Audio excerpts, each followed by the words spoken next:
Feedback. Something happens as your work starts to gain traction. You might start getting opinions from people outside of your immediate profession, from outside of game audio. I had diarrhea this morning and it sounded better than this. This sounds stupid. Just put the fries in the bag. This sounds like cock-a-doodle. There's so much. It's stupid. Fuck you.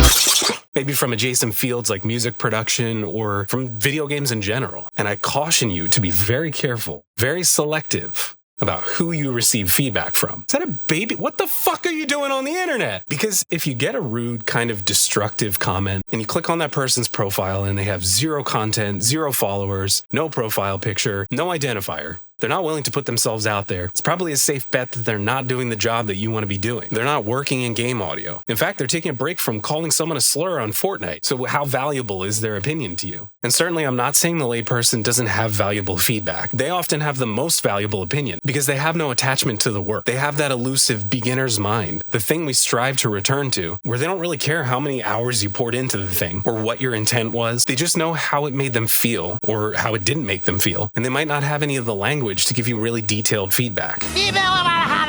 That's your job as a sound designer, to translate nebulous words into tangible, audible results. If you have someone you know who you think makes awesome stuff, who's doing the work and creating things and putting themselves out there, that's whose feedback you take to heart. Yes, you need to be able to receive feedback from your audience, from clients, from players. That's pivotal to working in game audio. But you have to be able to filter some of it out. Who's Jerry Filter? And then a quick word on giving feedback. I always like to tell people what I do like about the design, the things that are working for me. Besides being encouraging and building people up, it lets them know what they did right and what they could lean into more. And if it's something that doesn't work, you have to be able to explain why it doesn't work for you and even suggest how you might adjust it. Like, this impact feels sort of anemic here, and maybe try sidechaining your other layers to duck them down and let the transient through. Or you could try a transient shaper to sharpen it. Or your stereo image feels a little bit wide here when it's coming from a single point source on the screen. So you might try to collapse it into mono a little bit to make it feel more grounded in the space and like it's coming from a single point. My last thought, you're not going to please everyone, especially when you make bold choices. For every 20 people who think you made something really cool, there's one who thinks it sounds like shit. The soul of Ben Burt himself could inhabit your body and still somebody would find something wrong with your work. There are people on Gearspace who would tell you I've committed